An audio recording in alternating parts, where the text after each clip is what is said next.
Thanks for watching. We appreciate you. Please, please subscribe.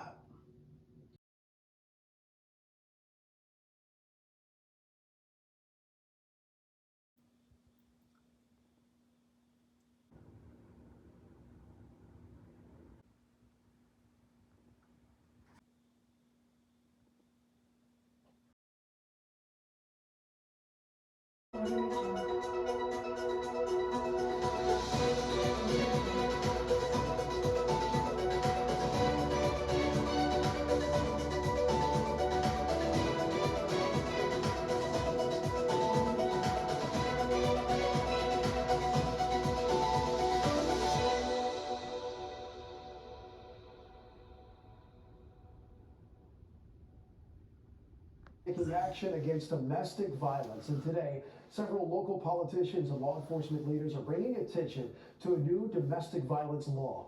That new law went into effect October 1st, and it essentially speeds up the legal process to file a restraining order. Instead of sending the order by mail, as in the post office, text messages are now allowed to be sent to allow a victim to know exactly when the order is signed by the judge. In Florida, there were 106,000 reported domestic violence offenses in 2020. And that was including more than 200 domestic violence murders. State Senator Janet Cruz there sponsored that bill and got it passed, and she says 3 out of every 4 who are killed by their abuser are murdered when they attempt to leave the abusive relationship. The hope is that by speeding up this process, it can save lives.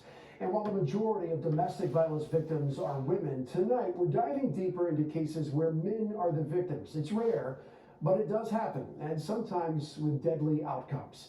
ABC Action News reporter Michael Paluska tonight looking at 2 high-profile cases with local connections. The knife entered Christian's chest in a downward angle to the depth of 3 inches.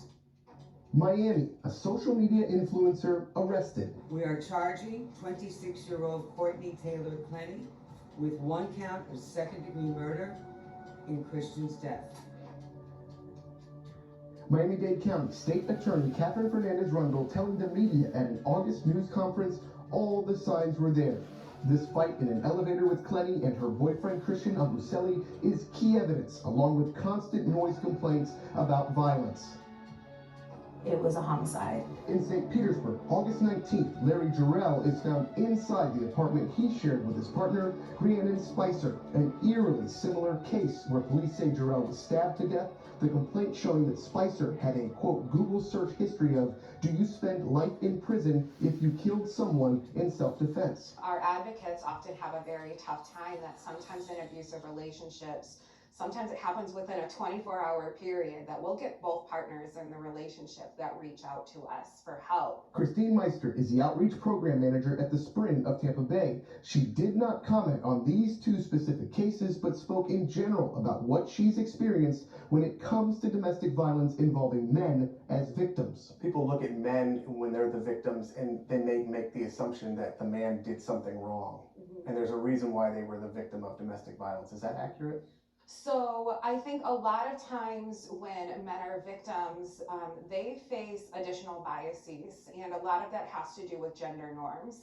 Men have this expectation to be tough, to be more dominant in that relationship. And so when a man comes forward and says, no, this is what I'm experiencing in my relationship, I don't feel safe in this relationship, my partner is abusing me, or I have this coercive control, other people think, well, then you must not be a man. Data reinforces that skepticism about men as victims. According to the National Coalition Against Domestic Violence, 72% of all murder-suicides involve an intimate partner. 94% of the victims of these murder-suicides are female. And 1 in 4 women, compared to 1 in 9 men, experience severe intimate partner physical violence. Our advocates have that very tough time of, let's put gender aside and really take a look at what is happening in this relationship.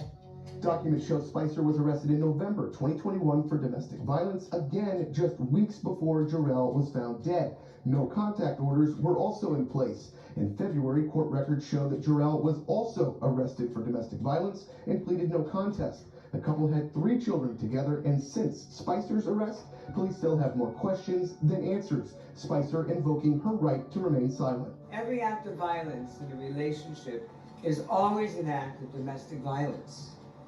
Those words, domestic violence, should have a decidedly ugly feel to them. Back in Miami, authorities say they found no evidence to Clemmy's claim that Ambuselli was the aggressor. There's no physical evidence that led us to believe that she was actually physically harmed in any way. No matter what, everyone agrees someone should or could have done something to stop it. Men are often, unfortunately, unwilling to come forward as victims of domestic violence, or as of intimate violence, it is sometimes called. The sequence of domestic violence events can be broken. How do we come together as a society to fix this issue of domestic violence that keeps recurring? From one aspect, you can look at it that we need to teach what healthy relationships look like in the first place. It's about recognizing that domestic violence is everybody's problem. In St. Petersburg, Michael Paluska, ABC Action News.